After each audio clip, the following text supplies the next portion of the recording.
Hey everyone, Nubkeks here. Welcome back to the Road to Grandmaster. We're doing a post-game commentary again today. Just want to address a couple of the concerns right at the start of this game. This is a pretty interesting game. You're going to really enjoy this one. But yeah, I've been including some of the live stream stuff in the channel as well. I'm getting one of the videos got a lot of negative feedback, and there's another one coming out. It'll be out after this, which I expect might get some negative feedback as well, because I've been quite frustrated in some of those games. So, yeah, I just wanted to let you guys know that I'm aware of that. I'll take note of that. Some of that, of course, doesn't translate into the videos because you haven't watched like the whole stream or anything like that. But just being very frustrated, honestly, with the game recently. Like in this last week, very frustrated. It's been very difficult to get good games. Just have really bad luck repeatedly, honestly, with sort of the quality of teammates. Kind of thinking, things would be really good now we're up in Masters, and that hasn't been the case at all. But anyway, this game is pretty cool. As you can see, we've got Fnatic Smexy in this game, and Misfits Nubkeks on the enemy team. So we do have some really good players in this game, which I'm very happy about. And I will be adjusting. I always really enjoy actually playing with pro players, because you know that they're going to do their job really well, and then it lets you kind of actually pick stuff and get to try stuff out that maybe you wouldn't normally pick, and actually get a real feel for how it actually works. So we're going to see that in this game. The pick I'm going to pick up, I'm going to go for a Jaina, I think, actually later on in the draft, and try to combo that a bit with Zeratul, which is going to be pretty cool. But yeah, anyway, it's kind of funny. It was like when the dudes in the game was like, "Yo, it's Nubkeks." I was like, "Well, thanks, man." But look, more importantly, we got a couple of the best pro players in all of Europe. Awesome stuff. Really excited for that. Smexy, obviously the support player for Fnatic, who came second place in BlizzCon, and then Nubkeks, I think he's like I suppose you call it the flex player for Misfits. They're a fairly flexible team though, is Misfits. I suppose Fnatic is as well. Actually, now I'm thinking about it. But yeah, Nubkeks, who obviously Misfits, they came. They didn't actually make it to BlizzCon, but they're currently the top team in Europe as of when I'm recording this. So there you go. Definitely good players, and we've got a really good draft so far, actually. Zeratul first pick, very nice in Garden of Terror. Then we're going to get Thrall and Diablo, so wonderful start. Enemy team going for Nazeebo and Vala. Good start for them as well, for the most part. 2 ranged damage dealers. Now theirs don't synergize super well, and this is opening up a lot of synergies for us here. We have a great solo laner in Thrall. We've got Zeratul, who's going to be like going around the sides, going to be creating big VP plays. We've got the Apocalypse to combo with VP as well, so pretty cool stuff. By the way, they're talking about Zeratul bugs. They have been fixed as of the time you're watching this. This was recorded just before that little balance patch, so actually Thrall's Earthquake's a bit better. Anything else important? I don't think so. I think the Zeratul bugs are the other thing. So his level 4 Grim Task quest was bugged. I don't think Smexy takes it though, so it doesn't matter. And Vorpal Blade was bugged, and he will have taken that almost definitely, so that will make a bit of an impact, but hopefully not overly much. But yeah, I mean, just to return to that frustration very briefly, if you actually take a quick look at the bans, you can see, actually I'll talk about the draft first, I'll talk about the frustration afterwards. But 2 picks coming up for the enemy team. They grab Malfurion, makes sense. Rehgar, they actually banned Rehgar out, which is kind of interesting. They obviously don't want to deal with us picking it, and they don't want to pick it themselves, so they're going to get the Malf instead. That's a good, decent enough for them. We ban out ETC. I think it's a very good choice. They still need a warrior, and they actually go for the Lost Vikings. Very interesting. That's probably as well why they banned out the Rehgar. They don't want to deal with like a kind of bloodlust comp diving in with Thrall. They don't want to risk that, with Thrall empowered bloodlust comp. Pretty scary stuff while they're trying to play the map a little bit more. They don't want that super powerful dive. Malfurion a bit more of a defensive support, so it fits well with them. Anyway, I'm going to grab Jaina, and our healer's going to play Brightwing, which is perfectly acceptable, perfectly fine. So this should be pretty cool. We've got like a massive wombo combo. Zeratul VP into an Apocalypse, into, not Cone of Cold, into Ring of Frost. And the enemy team grabs Tyrael as their warrior. They want the Sanctification to try to protect that. Kind of interesting. VP, Sank, if he's not in the VP, Sank will save his team. But if he's outside the VP, if he's in the VP, it won't really help. We should be able to time our ability, so we won't have time to activate Sank. We see, yeah, Grandmaster number 6 and Diamond 2. It's a bit nuts. But, yeah, so If he puts down Sanctification, though, and we throw down VP, Sanctification expires because it's on the ground. It's not a hero effect, per se. So it will expire. It doesn't get frozen in time. So VP can completely nullify Sanctification. Then again, Sanctification, if he's outside the VP and he throws it down just as it's about to expire, can also save his team. So that's kind of an interesting pickup of the Tyrael. Kind of cool. But yeah, I mean, I went and I looked. I thought, just to put it in perspective for you, the frustration I've been having with matchmaking, I went and found what's the MMR range that my teammates have been in. And I found that teammates have varied from like 2.7k MMR to 3.9k MMR, which is a 1.2k MMR differential. That's a pretty big differential. To put it in perspective, a top of bronze to, what would you think? Let me get, what do you think? 1.2k MMR. From bronze, how far up the ranks would that bring you? A 1.2k MMR differential, which is the differential we've been playing with. Believe it or not, it's actually bronze, the top of bronze to the top of diamond. That's the same skill differential as we've been playing with, and just within these master games, which becomes very frustrating. I think it's more an issue of the rank system. I feel like master is way too big. And there's just a massive range of skill actually within it now. Of course, you know, the top ranger I'm talking about, Smexy here, he's obviously Grandmaster and absolute top of the Grandmasters. So, you know, it's not necessarily a super fair comparison, but even still, even if you take into account the fairness, it's still a huge differential. Anyway, people are talking about this. You see Zeratul, Smexy saying, like, seriously guys, I only play in the old patch for the tournament. I don't know any bugs. Like, I've been playing on the tournament realm. This is all taking me by surprise, so that's kind of funny. Anyway, as Jaina, we obviously have huge wave clear with Blizzard. We can clear basically the whole wave with Blizzard, especially when we scale up a bit later on in the game. And see there, Malfurion has gone for Scouting Drone. We're just going to rotate around. Just going to be careful here. Get some damage down on the Tyrael. He gets healed up by Malf, though. I'm just poking a little bit back and forth, trying to dodge damage as much as I can. Right wing obviously will heal up a little bit of incidental damage that we will obviously take, so we don't need to worry too much. And again, just poking these guys out. Throw down the Blizzard to combo with the Diablo flip, but Vala's able to vault out, but she's still taking a big chunk of damage. And even Malf will take him a little bit of time to heal up his teammates right here. You can see, for example, that he's gone pretty low. I'm going to tap this well. I need the mana anyway, so it's not a big problem to tap that up, and will also mean that we will be topped up and ready to go when the night phase activates, which is coming up in just a few seconds here. Thrall is soloing the lane. Good shot by Nurok. And yeah, we're going to have to be pretty careful here. Like, Zebo will do a lot of damage. I'm actually just throwing down the Cone of Cold on top of this Blizzard to clear it out as quickly as possible. Trying to slow down these guys to the side as well. Tyrael obviously able to use his Eldrin's Might to escape. We're going to do a little bit more poking with our Q. Zeratul has arrived. We're all fairly low on life, except for me. I'm doing okay in terms of life, but the rest of the team fairly low. So at this stage, you're going to run up with Thrall and help clear this top part of the jungle, I suppose you'd call it. League of Legends terms creeping in a bit. But that's 3 small camps for us, which is pretty good. 1 small camp for the enemy. You can see we're 40 seats up to 19. Super important that you get these small camps. That's what this map is all about. Can you get the small camps? They're going to help Thrall out with the wave clear. He's not good at that himself. And then I'm thinking about my level 4 talent, and I screw up here. Walk into the enemy team. Rest in pieces. That is a very dead Jaina. So just letting my teammates know, my bad, sorry, that's this big mistake for me. I was basically thinking about what level 4 talent I would pick and then just completely face planting into the enemy team. Not a mistake that you can afford to make when you're playing against players of the caliber of you know, Grandmaster, some of these Grandmaster caliber players. So yeah, definitely a big mistake. You know, I haven't played Jaina in a long time, actually, even though I got the Master Skin. I should actually say this is not the greatest Jaina gameplay. I should probably make that clear, actually, at the start. I should give you an insight, though, into how to play her, roughly, but definitely not the greatest Jaina gameplay. I've barely played the hero in ages. I've been much more into, like, Li Ming. I had a big Kelthus phase as well. I haven't played Jaina much at all.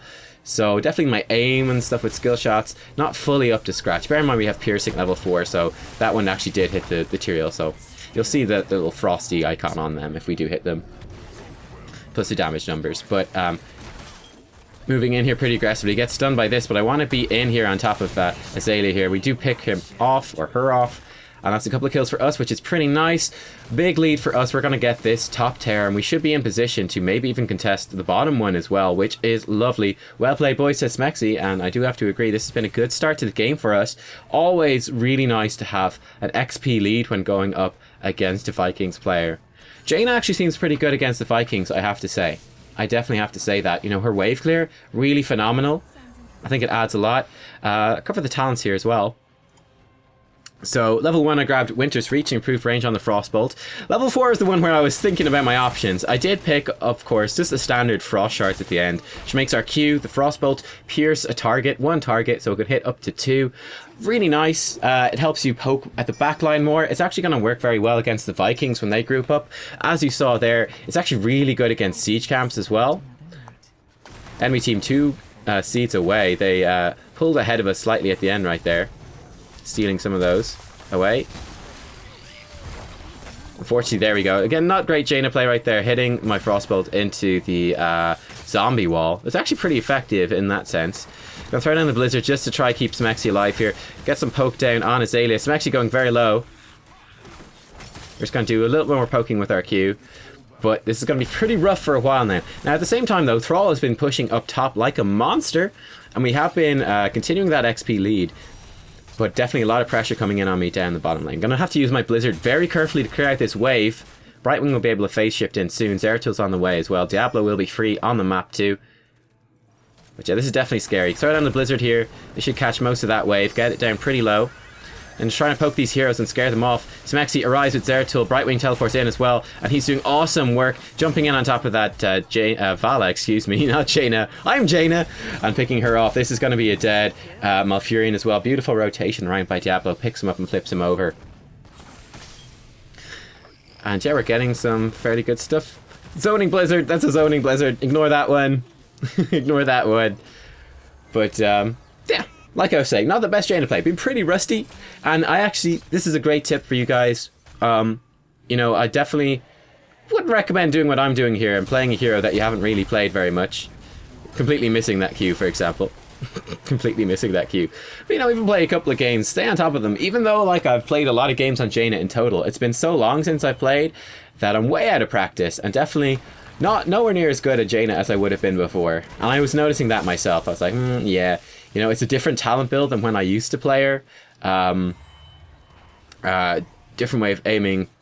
And just like the aim of the skill shots. It takes a little bit of practice to get on top of those things. It definitely does. So I was noticing that when I played Vala as well. Was that, I haven't been playing her much recently either. And definitely like just the difficult skill shots, a little bit rusty on those. Finding those more a little bit difficult, just not quite used to it. So it is important to, you know, be practiced on the heroes that you play. I actually was throwing down the Blizzard and Cone of Cold. I was a bit worried Diablo might get locked down long enough in that zombie wall to become problematic. So I have to burn a lot of mana to save him. It's not a huge deal, but it's a small thing. Checking the mana cost for Blizzard as well. It's pretty high. Looks like Thrall is not interested in actually taking that though. He decided against, which is okay. I'm going to do that. I'm going to start Hearthstoning. They can actually see me here, I think. Actually, I'm not sure if those minions can see around that corner or not.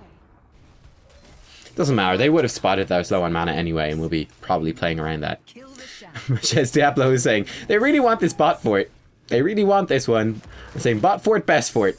Sure is. It's where all the cool people go, is to the bot fort. That's just a joke, just in case. I don't think there's really any substantial difference between any of the forts here on this map. Mid fort's always the most valuable because it, you know, covers the most of the map, let's say, in terms of map presence. Earthquake comes out from Thrall. The VP, though, does come out. Not the best VP. Throw out Ring of Frost to follow up. We catch Jaina, get some good damage down on her, blow up a couple of Vikings, and then Frostbolt picks off another Viking and the Malfurion. So that fight actually worked out, going very well for us indeed. But Smexy was like, oh shit, I suck so hard. So there you go, guys. Ethan, what's he, Grandmaster number 6? Grandmaster number 6, you know, one of the best players in Europe for the currently, you know, as of the last tournament, as of BlizzCon, certainly the best team in Europe. Even he makes mistakes, guys. Even he makes mistakes. So there you go. Definitely a lesson to be learned for me, if not you. So yeah. Pretty awesome stuff. It worked out okay, but yeah, the VP did block Apocalypse. It also blocked, though, some of Sanctification, which did come out to try stop the Apocalypse. So it wasn't actually terrible in the end. It worked out okay. I was able to time my Ring of Frost. I've actually found it's quite difficult. I played a couple of Jaina games, and I found it's actually very difficult to combo it with the VP, because you don't have that organization that the pro players will have when you can rely on Zeratul cancelling it. Now, luckily in this game we've got Smexy, so we can rely on him pretty well to cancel it for the most part. You know, he messed up the first one, but in general he should be pretty damn good. He'll cancel the VP early to make those heroics hit if needs be, and he'll time it just right. So that's very helpful. I found that it can be difficult to do with other Zeratuls though, that you really have to time your Ring of Frost right as VP expires, because they're not going to be in position usually to cancel it early. I'm going to run down and tap this well for mana. They're going to be a bit late to this fight. Of course, we do have a Terror pushing in, so that should be enough of a distraction. And he starts working on the towers. Taking a quick look at bottom four. That's going to go down. They're finally going to get that one, what they've always wanted. Vikings pop Longboat Raid to try to stop this. Pretty weird decision. Nice root comes out.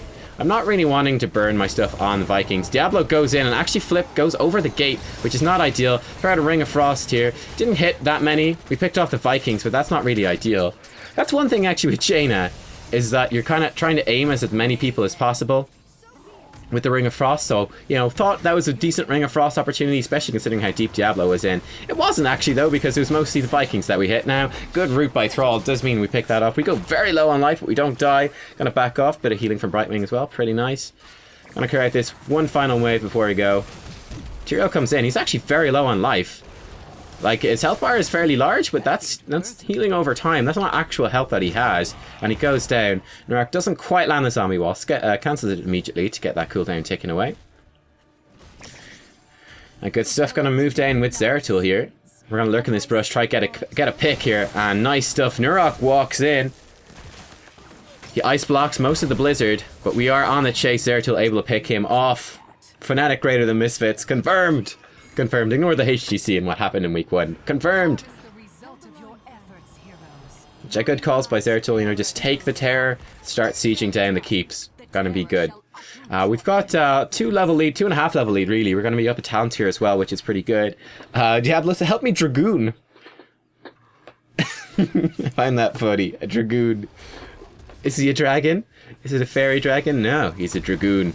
And they're in a little bit of trouble here, but we're going to come in. They're actually looking for a big fight. Going to use this zoning blizzard once again. Just slow them down. Just push them off. Vala pops strafe. It's not going to get too much value, though, which is good. Vikings get stunned as the longboat raid expires. Going to start throwing some of these things into them. Vikings play are really pretty bad. Got to be honest with you. Very not good. I think, you know, probably cancelling out the Thrall who's in Diamond 2. Though the Thrall's actually playing just fine, I would say. He's playing just fine. But presumably because he is in Diamond 2, the matchmaker's trying to balance it out. Nice work by Diablo. He goes for the flip. We're obviously keeping an eye on Diablo, setting up combos for us to chain our abilities into. He gets a really good one and we blow up the Jaina. Smexy goes in, picks off another Viking. Earthquake comes out. This one, not the best Earthquake, but it's not terrible. Apocalypse comes out as well. So a few strange uses of heroics there. That's 2 heroics kind of burned for nothing really.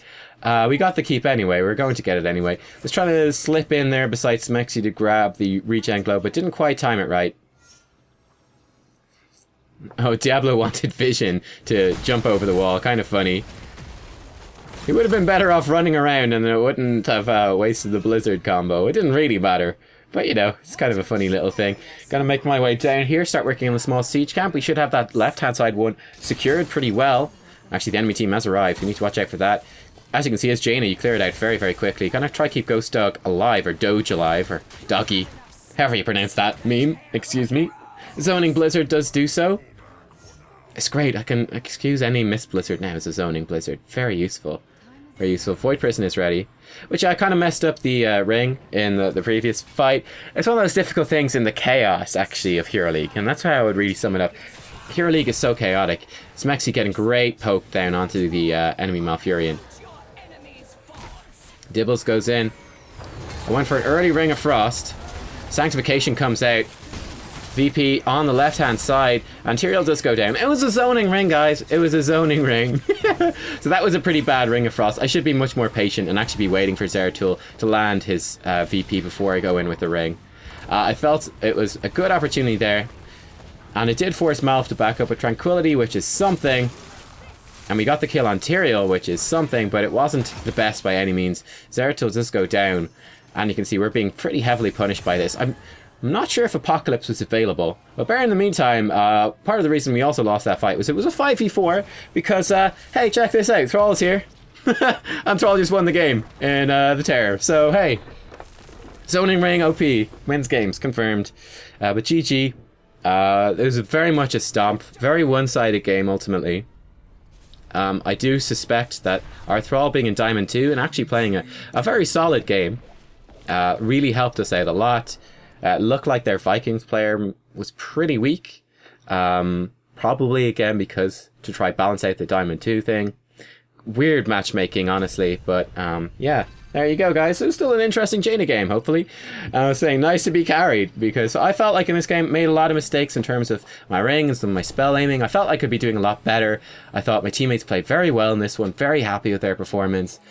Great, obviously, playing with a player like Smexy. Great Zeratul stuff. There's a build. I'll actually cover that real quick. That's Smexy's build. Again, dead standard Zeratul. Nothing too special right there. The Vorpal Blade, of course, was bugged, which would have made his life a little bit difficult. And that's Nurok's build for Nazebo, too, in case you guys were curious. There are the pro builds in this particular game. I didn't call out my build. I'll go over that one final time. And actually, a couple of talents I still need to cover. We got kind of caught up in the action there. Winter's Reach at level 1 to improve the range of our Frostbolt, our Q. Combo that then at level 4 with Frost Shards, making our Frostbolt pierce targets. So really useful, helping poke the backline and do more damage to the Vikings. Level 7 Ice Lance, which gives us a little bit of mana back when we hit a chilled target with our Frostbolt, and also halves the cooldown of Frostbolt if we hit a chilled target. So once you get that talent, you want to be leading, if you can, with one of your other abilities. You want to, hit them with Cone of Cold first or Blizzard first, then start churning out the Frostbolts with that reduced cooldown for maximum DPS. Not always what you want to do. Sometimes poking is better, but it opens up that option. Cone of Cold at level 10, Ring of Frost, Cone of Cold. Ring of Frost at level 10. We got one good one. And then a couple of pretty dodgy ones, honestly. Could definitely improve on that. Should have been a bit more patient. Waited for the Zeratul to throw it out. I felt like there were a couple of good opportunities to throw out the Ring of Frost. They weren't terrible. They could have been a little bit better. But there you go. Definitely something to learn from this Jaina game. So that's good to know. Something good to learn. Level 13 picked up Icy Veins. You can activate this. Activatable ability, which makes your cooldowns tick way faster and also reduces their mana cost. So you can really churn out a lot of damage when you activate this. It makes your abilities recharge 3 times as fast and half mana cost, and that's a 5-second buff. It's a pretty big deal. It really ups your damage output in the team fight. It can be quite difficult for the enemy team to play around because suddenly this Jaina starts firing stuff off like crazy. And it's just, I feel like it's just a super effective talent. There are other good options in that talent here, though. Other very good options, too. But that's what I went for in this game. I didn't feel like I was actually going to be dived. I mean, they had Val and Nazebo, right? And then the Lost Vikings. But for the most part, Val and Nazebo. So, I mean, they are pretty focused on range damage. So I was feeling pretty safe as Jaina. I wasn't going to be focused down, so I definitely didn't need the Ice Barrier in this game at all. I prefer Icy Veins as well. Northern Exposure then at level 16. Minus 25 armor when we hit targets, heroes that is, with our Cone of Cold. Is it just heroes? No, it's just enemies, excuse me. So enemies hit by our Cone of Cold get minus 25 armor, so they take 25% extra damage. That's a pretty big deal. Amplifies your burst a lot, also amplifies your teammates' burst. Can be really, really nice. Then at level 20, we didn't get there, but it would have... I'm not sure in this game, actually. That's an interesting question. That's a very interesting question. Again, not too scared about the dive. Not too scared about it. And, like, the Lost Vikings are a little bit scary. You know what? Honestly, I think in this... Normally you pick up Ice Block. In this game, I probably would have gone for Arcane Power, though, which restores mana and increases our ability power. Just a bit more burst damage and just a bit more mana sustain. In these later fights, could have been pretty nice. I don't feel like Ice Block was super needed in this game. Again, they had a pretty, like, stand-back range team, kind of fighting from a distance, not really diving very hard. And even, like, using the Tyrael, not to dive, but to counter our attack. So I feel like I would have been pretty safe. I think the Arcane Power and then trying to combo that ability damage boost into VP combo. That would have been really nice. Didn't get to show it to you, but still you get the rough idea. And there you go, guys. That was that game. I thought it was a lot of fun. Really nice to play with some really good players. We had a great team, and it showed because we ran all over the enemy team. It was very one-sided. Cool to see pro players as well. And I have to say, it was fun playing Jaina. Was definitely feeling shaky on my mechanics, to say the least. But it was fun to pick up an old hero that I haven't played much. And I did want to get Jaina gameplay up for you because she has been a very high win rate hero. Very high win rate hero in Hero League. Certainly in Master level anyway. I'm not sure overall, but certainly in Masters, she's been absolutely top win rate hero for a long, long time. And I haven't been playing her. So I really wanted to start playing her a bit more and be able to show you guys what Jaina can do. And I thought, hey, we've got a pro player on his air tool. There's no better time to show you that. So anyway, there you go, guys. Give it a thumbs up if you enjoyed the video. And yeah, there will be more. Again, mention the saltiness stuff again briefly. I will include more live stream stuff on the channel, but I will try to tone down that saltiness because I know it doesn't really fit in with the general tone. The live streams are somewhat salty because it's fun and it's supposed to be entertaining and a bit of a laugh. So that's why that happens there. But I will try to tone it down a little bit, and if they are too salty, I'll actually just try to, even if it is good gameplay, I won't put it up on YouTube. I'll try to bring you more helpful and informative stuff as much as I can. Yeah, I think that kind of covers most of it. Let me know what you think down in the comments, or if you have anything to say. Again, there will be a Valor video up today. A little bit of salt in that, not too much, but a little bit. That's just the way of things, though. So anyway, stay tuned for more in the future. Looking forward to hearing from you down below, and I will see you guys very, very soon. Thanks for watching. Bye-bye.